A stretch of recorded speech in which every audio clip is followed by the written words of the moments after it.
Welcome to Third Chances, a talk show where we like to hear from people who devoted their life to health, fitness and wellness.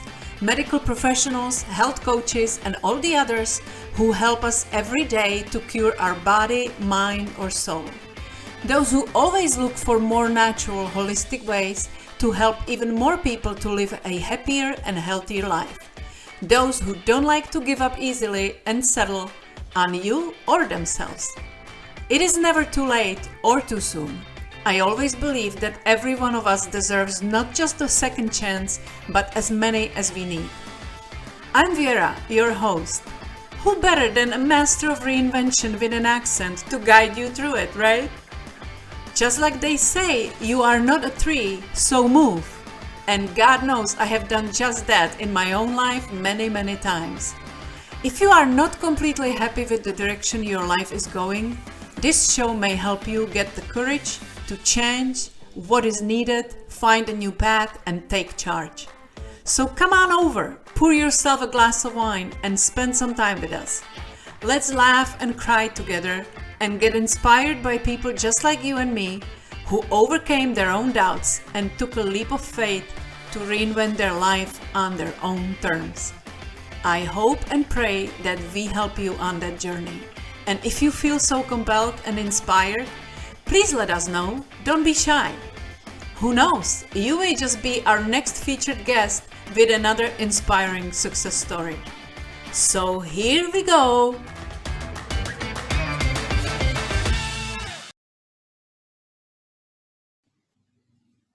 Okay, so today I thought of something different because we are all in the middle of this pandemic, quarantine, and losing our mind and going crazy. And while we're trying to build our businesses or save the existing business or dealing with kids screaming at home and everybody's going nuts, I thought it would be a good idea to invite somebody who is an expert to help us how we can manage all this and how we can improve our mental mind. Edwin, my friend, is a master in acupuncture and oriental medicine, and I have been going to him for a pain management after I had my third surgery on my back. So that's how we met, and I became a big fan, not only because he did a great job as an acupuncturist, but the more I learned about him, the more I like what he's into. Because he's also expert in Japanese acupuncture and Chinese acupuncture, not sure what the difference is, non-insertive acupuncture, acupressure, Chinese herbal medicine and nutrition, Tai Chi, Qigong, martial arts. He's a super nice guy. And then when I learned that he's also major in English, then I immediately used him to edit one of my books that I started writing. So we go back a long way, and I'm so excited. Edwin Brown from Connecticut. Welcome to my first Zoom. Well, thank you for having me. So it's fun to have you and fun to see you because we haven't seen each other now for another 8 years since I moved to Florida. It has been a long time. And so because of your expertise, I'm not even trying to pretend that I know 10% of what you know, but I am into it lately as well because I used to be one of those workaholics and go-getters and anybody who would start talking about meditation and go within and go into your heart and slow down and find yourself, I would be immediately rolling my eyes. If not on the outside, definitely on the inside, because I was like, oh yeah, give me a break. But eventually you learn your lessons throughout your life. And I learned that I am not the iron woman that I thought I was, that I cannot withstand everything, which projected in my three surgeries in my back. And definitely I am iron woman because I have screws now in my back. But I learned to slow down, and I learned that we have to really do more than eat healthy and exercise occasionally, that we have to do more if we want to sustain all that stress and everything that control us. We can actually take a step back and do things that will help us to control the stress instead of letting it control us. And so I learned my lessons, and I'm doing a little bit every day. I'm getting better at it, but there'll be nobody better to talk about it than you. So I would like you to ask if there are people that are in a similar boat that I am, that kind of starting to understand that we have to do more, but are really novice in it. Where would you start as somebody who knows so much about it? What is the basics that we can start with to improve our mental health, especially now during this stressful time? So you actually mentioned some very important things, and I'd like to just touch on those if I may. Yeah. It's a very common thing for people to have your response when it comes to meditation, when it comes to taking care of yourself, or when it comes to having that internal journey. I was incredibly fortunate to have a teacher who started when he was a child. And so he's a direct example of what happens when you begin at a very early age, when your mind and your body are both malleable and flexible. And he taught me a lot about energy as it regards yin and yang, which are some of the terms that we use in Chinese medicine. Mm-hmm. One of the things that he was very insistent on was making sure that we were relaxed while we were becoming stronger. Right. So you mentioned being an iron woman. And I think a lot of people, when they think of strength, they think of being firm and strong. But it is the tree in nature that has the capacity to be flexible that can survive the storm. Yeah, because you are actually resisting when you are firming up. Exactly. Yeah. Exactly. I won't get too much into the physiology behind it, but there's a lot of evidence showing that when you are more relaxed mentally and physically, you actually benefit more from exercise. When you're too strong, when you're too tight, when your muscles are too tight, for instance, blood doesn't flow as well to the joints, and the joints are where we are most susceptible to injury. So his experience of growing up in martial arts benefited all of his students, because here he was when I met him. I think he was in his 40s. I was in my 20s, and I could see that he was clearly a very strong person, but he could do things that the rest of us couldn't do because he had learned over the course of 30 or 40 years how to relax into being strong. Right. And there's a very famous Chinese philosopher named Lao Tzu, who once said, "The strongest thing in the universe is quickly overcome by the softest thing in the universe." And that's just simply yin and yang. So when it comes to our mindset, and when it comes to who we are, how we are physically, it's important to learn how to relax into our strength. And that's a process. Interesting what you just said too, because it reminded me what my trainer used to say, or keep saying. The mindset is such a huge part of all this. And we were talking about all these bulky guys that are in the gym, like trying to lift, I don't know, 300 pounds, going crazy and screaming in pain, and they will just do it and do it. And he said, and my personal trainer looks like accountant. I was always joking with him. He's like accountant. He's really petite. He has great muscle, but he's not bulky guy, like he's not your type of trainer that you have in mind. But he said, I bet you if it came to who will survive more, like a Navy SEALs, those bulky guys don't survive necessarily longer than some maybe less built guy who has a stronger mindset and determination. It's funny because I was actually one of those big bulky guys when I first graduated. No kidding! I never knew that about you. Yeah. When I first got out of college, a very good friend of mine, who I'm still very good friends with, he and I decided to start lifting weights together. And for about 2 or 3 years, I was lifting weights. I was in the gym 4 or 5 days a week, 2-3 hours. I put on a lot of bulk. Mm-hmm. And through circumstances in my life, when I started to train with my judo instructor, I realized that I was too bulky and I couldn't move. It was in a way, actually. It was, and it was the Oh. small guy that was just bouncing around me that kept throwing me because Oh, I couldn't do what wow. he could do.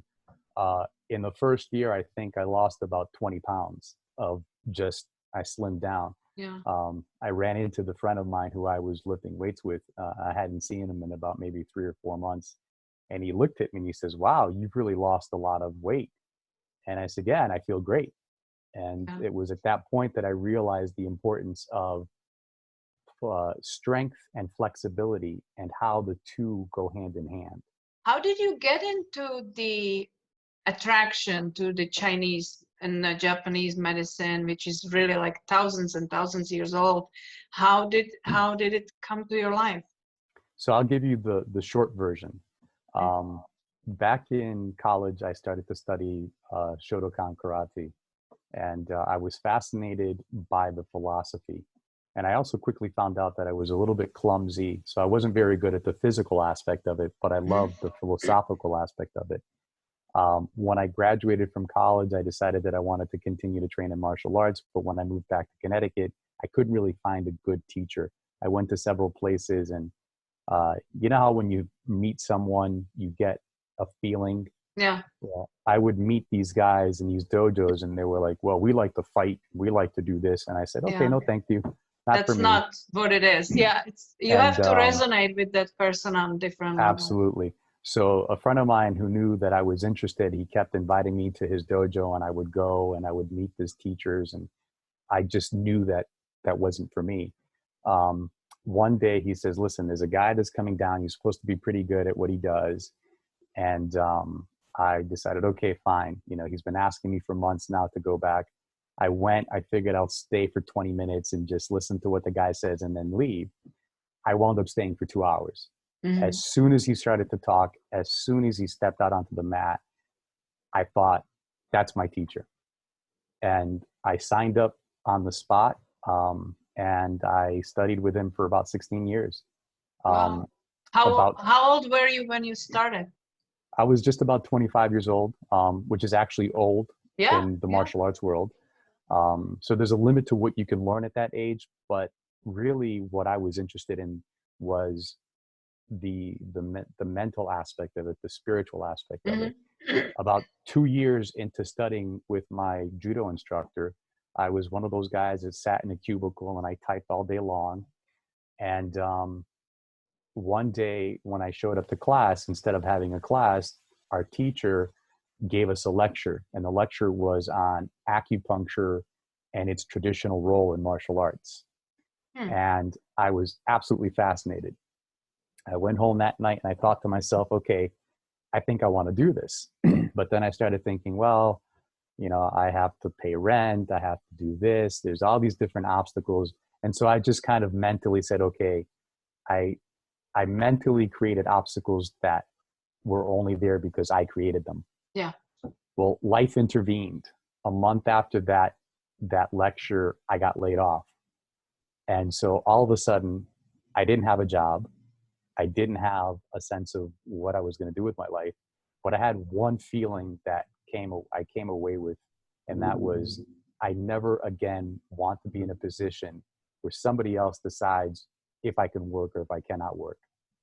And that was the impetus for me to think, okay, I'm going to create my own career. Yeah. And I started thinking about the acupuncture again and really started to look into it. Fortunately, I did get another job in a relatively short period of time so that I could support myself. But the time that I had off was the time that I spent researching, what do I need to do?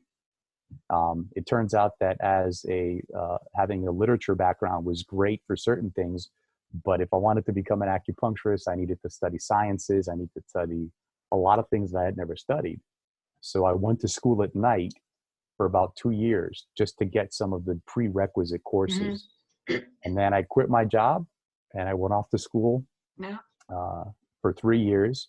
And it was a 4-year program, but they shoved it into 3 years. So it was year round. You just studied. Intense, yeah. It was very intense, but it was one of the most phenomenal experiences. I happened to meet someone at the school that I am now married to, and I have two beautiful daughters with. I know. And I also learned a lot of things about personal growth, about that internal journey. And I also learned a lot about things like Tai Chi, um, and all the other things that I can now share with my patients. So 18 years later, here I am. Well, currently I'm not doing it because of the pandemic, Yeah, but it has been an incredible journey and an experience that I don't think I would have ever had it not been for those, steps that led me to that exactly. point. But So there's one thing that I was thinking about when you were saying the journey and how you decided that you won't be in position again, that somebody else controls your life. Yet here we are kind of again, but this affected the entire world. yeah, And there is a difference between people that just panic and go crazy and they just like start really going into even depressions, yeah, or absolutely. people that look at it and decide. And I was trying to speak about this at the beginning of this whole craziness, that when you are stressed out of your mind, which obviously we most of us are, because there are many things that we cannot control, the best approach I see is to concentrate on things that I can control. So what can I control? I can control my destiny. I can control my family. I can save. We can be practicing safe, interactions with people or not interact with people. We can control certain things, and we can also use that free time to create new future or to build on what we already have, just like we were talking about that you will be creating now, to shift some of your knowledge also online, because so far if you don't see your patients, you are out of job, kind of, right? So it is kind of lesson again to make us stop and realize what we are doing with our life, how much pressure we put on ourselves, and maybe it forced us to slow and take another look on what we do and how we do it coming out of this, which would be, I think, it could be beneficial to all of us. There is an opportunity for us to learn about a lot of things Yeah. because of this. It's funny because I too had the same thought that here I am, someone else Yeah. is now, or something else is now Yeah. dictating whether or not I can do what I do. I want to just spend a minute talking about that, though, because I think that it's important for everyone to understand that, as you said, the panic issue that a lot of people experienced when this first happened. Personally, I was very fortunate that, being self-employed for almost 2 decades now, I've learned that there are some times that things happen, Yeah. usually not for an extended period of time like this, but I've learned how to live with uncertainty. I have one of the guys that I trained with in martial arts was in the military, and he said to me one day, he says, "How can you do what you do not knowing what your schedule is going to be, not knowing what your income is going to be, not knowing, where your practice is going to go?" He Mm-hmm. said, "I need the structure and the Yeah. regularity that the military has provided for me." And I looked at him and I said, it's just something that you have to learn how to do. So I've had almost 2 decades worth of understanding how Mm-hmm. to just, the fact that, life is uncertain even on the best of days. Yeah. Um, and I also was talking to a friend of mine who lives out in California, about a week or two after I shut down my practice. I temporarily shut down my practice. I always have Right. to emphasize Yeah. that. And he says, "Boy, you seem to be pretty calm." He says, "My friends that have lost their jobs are all freaking out. They're all," and I said, "Yeah, you know, what are you going to do?" And that goes back to the idea of being flexible in your strength. Yeah. It's There are not things just you can control and there are things you can't. So right. it's no point of stressing over things that you have no control over. Now, something specific that may be of help to, the folks that interact with us. A very Quite often what I would tell my patients about controlling things. I have learned personally that there's absolutely very little that we can control, period. There's one thing that we have complete control over, and that is our center. And learning how to control your center is an incredibly difficult process. And that goes back to the internal journey. Yeah. What it begins with, when you pose the question, what can I control? There's one thing that you can control. One thing that you can control that no matter where you go in this world, it's always with you. And that is your breathing. Learning how to breathe properly is the key to all the other things that come from that. Yeah. Whether it's dietary choices, whether it's responding to stress, emotional stress, whether it's responding to physical stress like pain. And with your experience with pain, that it can be overwhelming. So one of the things that I really talk to my patients about is step one, learn how to breathe properly. Now, there's a bunch of different methods for breathing, and finding what resonates with you is important. But there is also what we in the Tai Chi world call natural breathing. It's the breathing that we all did when we were little babies in our cribs, right? For those that are parents and have looked into their children's rooms at night just to make sure that everything is safe, they all see the same thing. They see little bellies going up and down. Yeah. Okay. And so that lower belly breathing is what we would call natural breathing.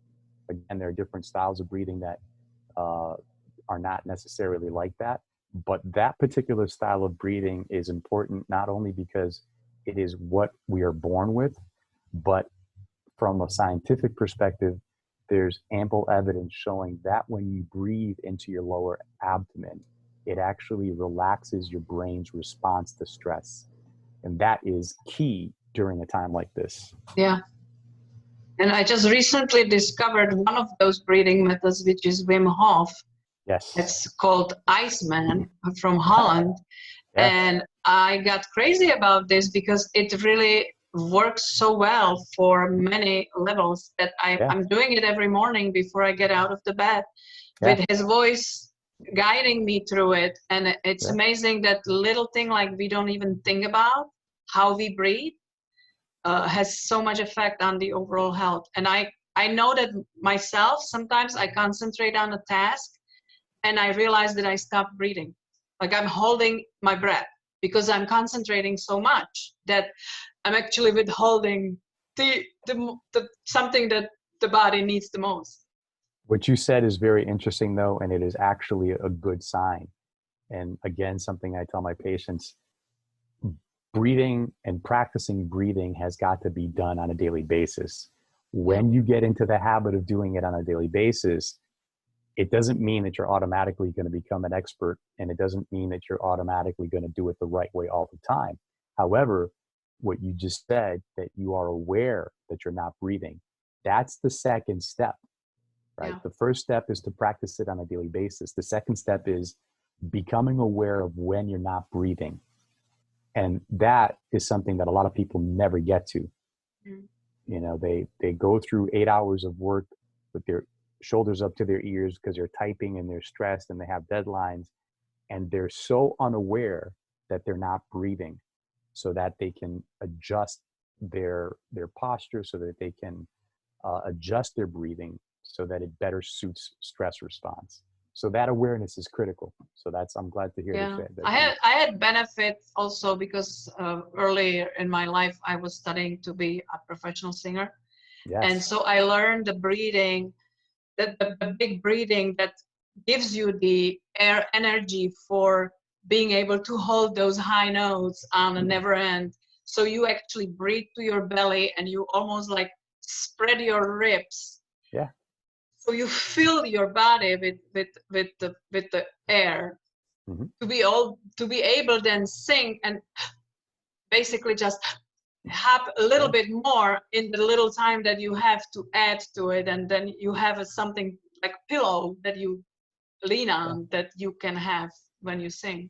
So I'll show you, or I'll talk to you about very briefly about the physiology behind that, because what you're talking about is called diaphragmatic breathing.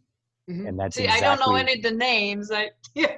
no, but you know how to do it. And that's Yes, even more yeah, important. yeah, You know, I could know all the names that there are to know of things in the world, but if I can't do them, they're not yeah. as good, you know. So having the visceral knowledge to be able to do it is important, is more important. But diaphragmatic breathing, when you inhale and you talk about your ribs expanding, the diaphragm sits underneath the rib cage, right? It's in this, it's Hmm. internal, but your lungs sit on top of your diaphragm. Your lungs are actually connected to your diaphragm via the pleural sac, right? And so when you inhale and your diaphragm expands and your ribs expand, your lungs come down a tiny bit. And what happens is, because your lungs are essentially vacuums, you are actually sucking in more oxygen. And that oxygen gets deeper into the lungs, into the sacs inside the lungs called the alveoli. That is where the oxygen gets into your bloodstream. So by breathing that way, you're actually absorbing more oxygen. And Wow. every single one of your trillion cells in your body, including your brain, your muscles, your organs, they need oxygen to function. Yeah. So what you're doing with that breathing is you're actually becoming a more efficient, not only are you becoming a more efficient breather, you are absorbing more oxygen and having better cellular function.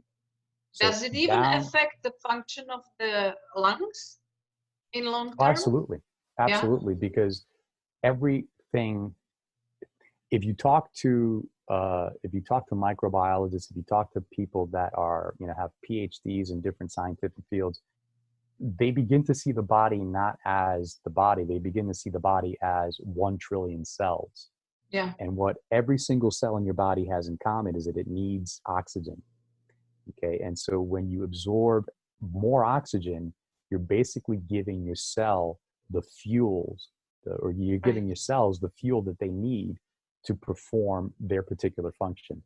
So, you know, your training Right. as a singer was Yeah. actually making you a healthier individual. Setting me for life. Yeah. Yeah, Good. absolutely. And it's Good. something that you can start. You know, I tell my patients, do it daily for 3 weeks and it becomes a habit, you Right. know. Yeah, it's And true. stress management techniques at the end of the day is really about building good habits. And setting habit would work as simple as link it to something that you do on daily basis that you don't even think about, like brushing your teeth. Set it at the same time on every day so you don't Mhm. have to think about it. Because if you just think about it, okay, let's do it now, let's do it, then you have to remember, you have to schedule it. When you set it up as a regular thing, when you don't even think about it anymore because it becomes as natural as brushing your teeth, then you just set a new habit for yourself that is going to set you for a good day of work. That's exactly right. Yeah. That's exactly right. So can we go back to like the 3 maybe basic things that we can do right now to help us boost our immune system and help us deal with stress and Absolutely. manage the entire emotional situation a little better? Absolutely. Um, there are lots of different things that you can do. And I've been thinking about it a lot this lately because I've been in constant communication with a lot of my patients through email, through phone, through video chatting. And the more I thought about it and the more I listened to what they needed, there's 3 basic concepts that I feel are a good start. And you can move beyond that. But the 3 basic things that I think are important are to stay physically active. Okay. When I was a student, my clinical anatomy professor said that if you look at the body, you realize that we were meant to do 2 primary things. We were meant to squat and we were meant to climb trees. And that's because the largest muscles on the body, the gluteal muscles and the latissimus, which are the muscles on the side of the body, on the back rather, they are the largest muscles and therefore the ones that are most uh, likely to be used and to have developed through the process of evolution. And so what those 2 things have in common is that it requires movement. So physical daily movement is very important. Now that can range from yoga to Tai Chi to using a personal trainer. It Or really has simple to be, walking? well, I was going to get to that as well Yeah. because my judo teacher would always say life is about breathing and walking. breathing and walking. However, proper breathing and proper walking. In the Japanese culture, especially in the martial arts, they talk about shizen tai. Shizen tai means natural body stance. That means standing upright. And the image that I was given was a pine tree, because a pine tree, not only does it stand upright, but when the snow falls onto the limbs of the tree, the limbs don't just stand there. They don't fight against it. They go with the snow. And as the snow gets heavier and heavier and heavier, it gets to a point where the snow just falls off and the limb comes right back. So we are back to the tree relaxes into it instead of putting up pressure. Yeah. And that is the ideal image in my mind for demonstrating flexibility in strength. A very strong center, a strong rooted trunk. However, flexibility, both mentally and physically. And it's a beautiful image as far as I'm concerned. Yeah. But he would always tell us life is about breathing and walking. So as far as daily activity, like I said, you could do things that, resonate with you. I personally like Qigong and Tai Chi. Some patients like yoga. Some people like personal trainers. Whatever gets you moving. There was an interesting study some years ago where they studied pockets of populations throughout the world where people live to be an advanced age and healthy. And they called these blue zones. And they tried to figure out what it is that they all have in common. And the one thing that they all had in common was that they were constantly moving. They would not sit for more than 25 to 30 minutes without moving. And even as we're doing the interview, I've been sitting for more than a half hour, and I can feel the effects of it. Yeah. But on a regular basis, moving every 25 to 30 minutes is important. The other thing is with regards to stress management techniques that I think are important. And in addition to physical activity, watching what you eat is really important. The biggest culprit in the diet, and in particular the American diet and in a lot of Western developing countries, is sugar. Sugar is known to inflame. If you have kept up with all of the news about this pandemic, the one thing that they keep talking about is inflammation. So that's an incredible, and it is a critical thing to be very careful with. And it's a strong addictive too. It is for many people. To be perfectly honest, in the last month, I have seen my sugar craving increase a little bit. And so when I do, I think, okay, time to do other things to counter that. And a very simple thing to do is to drink water. And hydration is also very important. Drink water with lemon is a good idea because the sour taste is a good way to curb the sweet. Don't beat yourself up if you see that you're starting to do a little bit more, but just don't let it get out of hand. And again, that goes back to good habits. The third thing that I would say as far as stress management is to spend time in nature. In Japan, they actually as much as you can right now, because as much as you can and as safely as you can. But there's a lot of studies, especially in Japan, where they promote what they call forest therapy. The idea is that you spend time in nature because nature provides us with a lot of the microbiotic organisms that we evolved with as humans. And those microbiotic organisms help us to become stronger in terms of our immune system. There's also another very interesting thing that they're studying called phytochemicals. And with your background in cooking, you may have come across phytochemicals in terms of vegetables and fruit and the importance of those phytochemicals for the immune system. It turns out that you may actually be able to inhale them as you're walking through the forest because the trees are putting this off. That's something that I need to look at a little bit more closely so that I have not only more information, but up-to-date information. That would be breakthrough information for somebody who hates vegetables. Yeah, I don't think the idea behind forest therapy is to go eat the trees. It's just to go walk. But yeah, so those are really the three things that I think are really important. The physical activity on a daily basis, having a stress management routine that involves breathing, stretching, again, Tai Chi, Qigong, yoga. I know you've shared with me some of the experiences you've had with your personal trainer. And it sounds like you guys are covering a lot of those really critical things. Yeah, I just want to say here that I'm so grateful because I actually 3 years ago I wasn't doing anything physical because I was so afraid that I can hurt my back because I already have screws there and it's fusion and it's really bad. So you ended up doing nothing. And when I met him, he's super smart guy and he is very interconnected with not just exercise, but the mindset, but the diet, everything, how everything is connected to each other. And so we started working very carefully, and I ended up being deadlifting 100 pounds. Wow, that's awesome. Which is insane because after my surgery, I was allowed to lift 10 pounds, which is basically a gallon of milk. And what we do now, because obviously the gyms are closed as well, and he would have lost his entire income as well. He actually set up his open air gym in the parking lot of the gym. And so we would come and we have like just basic stuff, some weights and some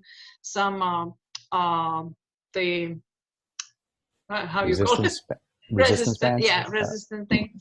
And it's basically using your own body on, squats and everything else. We actually did climb a tree as well. That's awesome. And it's just being outside and doing things. And you work one-on-one, you keep distance, and he has his Lysol, and then he sanitizes everything after each use. Then I leave, and somebody else comes in. And it allowed us to stay active for me because I would be worried to do things on my own. And it allows him to keep his income, which is amazing. So we have to be a little more flexible and thinking out of the box for, to adapt to situations like this. And I think that actually goes back to the first point that we made about flexibility and strength, because it's not just about the physical strength, it's about the mental strength. Right. And having that malleability, the ability to adapt to things as they present themselves, as life unfolds, it's not always going to be the same thing. And I think worldwide, we're seeing that. You should expect it's not going to be the same thing. Right. And I think that one of the things that you can do is if you focus on your center, if you focus on your breathing, you are better able to navigate those changes in real time. Yeah. It's not always perfect, and it doesn't mean that you're not going to feel the stress, but by having a daily habit of stress management with those three things that I mentioned, and again, beyond that for other people, but having something that you connect with on a daily basis to reduce your stress response is going to go a long way towards allowing you to come through this in a healthier way.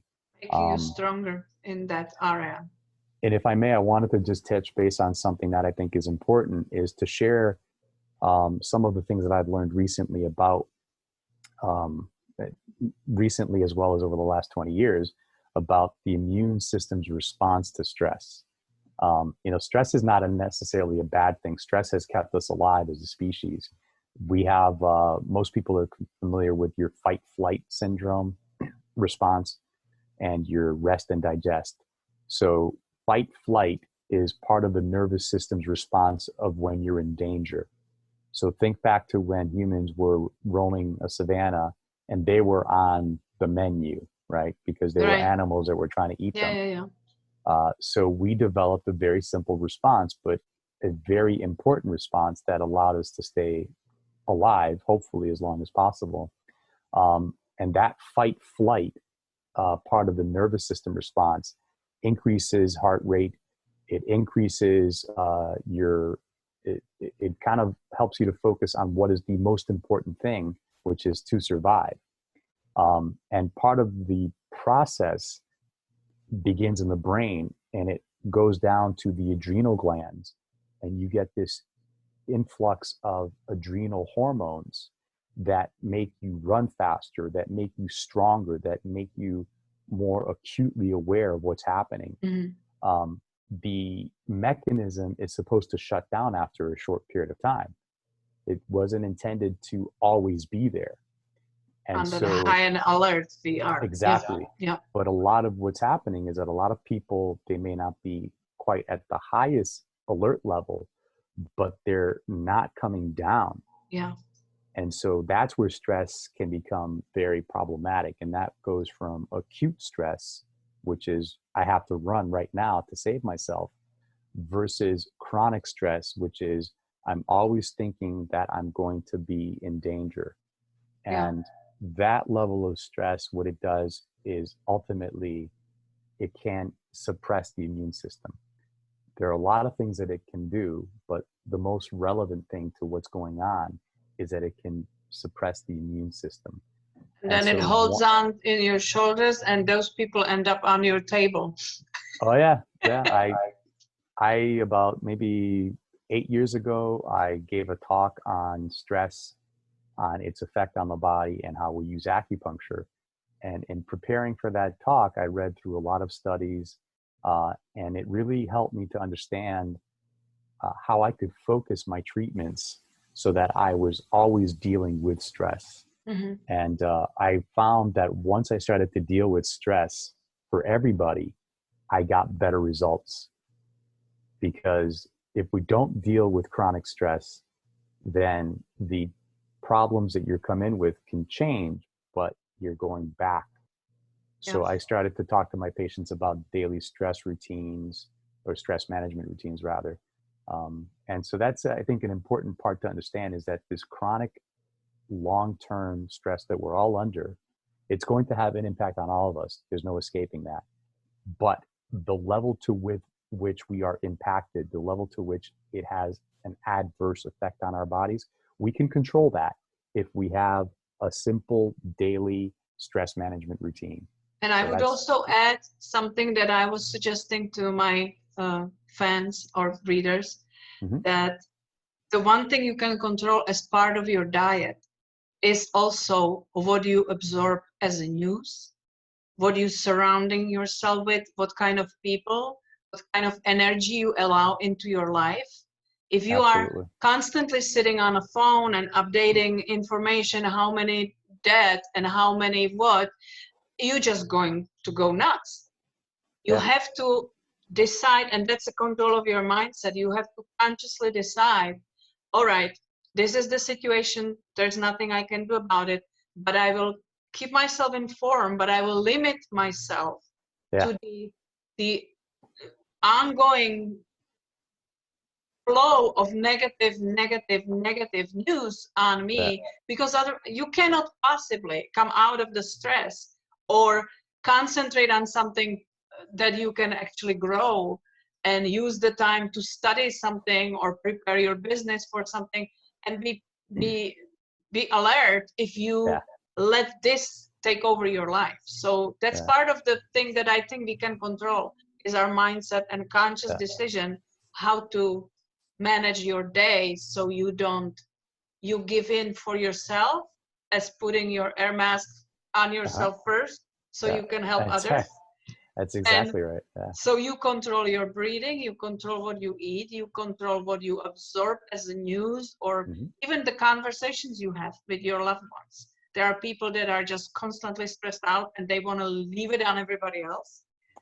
Or just being calm and being that source of calmness to, we will get over this and we will be okay.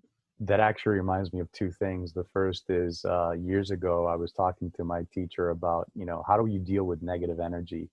And so I asked him, I said, Sensei, how do you deal with negative energy? And I thought he was going to tell me, well, you have to breathe and you stand on one leg. And I thought it was a very complicated thing. Yeah. And he looked at me and he says, get away from it. Right. That's the only thing. It was the simplest and the most obvious answer. Just get away from it. It's true.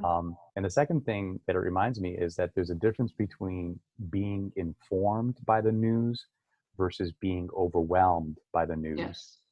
And so, like you said, you stay up to date, but then you say, okay, time to move on to other things. Yeah.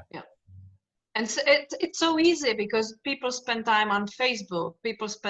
You go on Facebook for a kind of entertainment, but you cannot help but being exposed another load of negative news. And you make a phone call and somebody starts nagging about everything. It's you have to you get to the point where you have to even be selective with who you spend time with, who you give your energy to. Yeah, you have absolutely. to make priorities for your own sanity. Yeah, that's a very important lesson to learn in life. It's also something that I've talked to my patients about a lot over the years. We call those people in our lives that suck our energy, we call them energy black holes. Okay. Now, some of these people, they don't realize that they're doing that. And it's not a conscious thing that they're doing it. For whatever situation has occurred in their lives, they become these energetic black holes. And it is important that you identify if there is someone in your life like that, and, you know, begin to limit your contact with them, while at the same time maybe trying to, you know, help them understand what they're like. Comfort or whatever you can do. Yeah. But there's only so much you can do in those situations. So limiting that exposure to negative energy from all levels is very important as well. Yeah. And I have one more suggestion for you before we go, because we are way longer than we planned I to, know. but it's okay. You took a tie on, so I have to give you, you know, I have to I haven't give you worn a the tie in 5 years. I know. I mean, it was such a big deal. I want to admit secretly that I used to have crushed on you because of your calm voice. It just did miracles to me. When I came in pain and I was lying down and I had needles into my back, and your voice just add another level of comfort to that situation that was so important for me. And so I would suggest that you have a homework till next time we talk, that you actually start thinking and recording meditation with your voice. Because how I learned to meditate, and I'm still learning, because it's you know, I have not been exposed to it earlier in my life, and I'm really learning. And I worked with Indian lady that she was my client, and she taught me a lot of things. It's so much more natural to her because she grew up on it. But it is so important when I started learning about meditating to have a guidance meditation. Somebody guiding you through it when you cannot just calm your mind yourself. And I'm extremely sensitive to voices. So I have to say that I found some meditation that just turned me off because of the voice the person has. So you have to promise me, you will think about it, and you will set up a meditation recording for us as a guided meditation with your voice. Oh, it's funny you say that, because I've heard that many times over the years, and people asking me to do just that. Well, have you done it yet? Well, now that I have more time on my hands, I'm actually thinking about what the best way to do that would be. It really, it would be great. Yeah. I have a long list of ideas and projects, and that's actually one of them. Well, one thing at a time. Exactly. All we can do.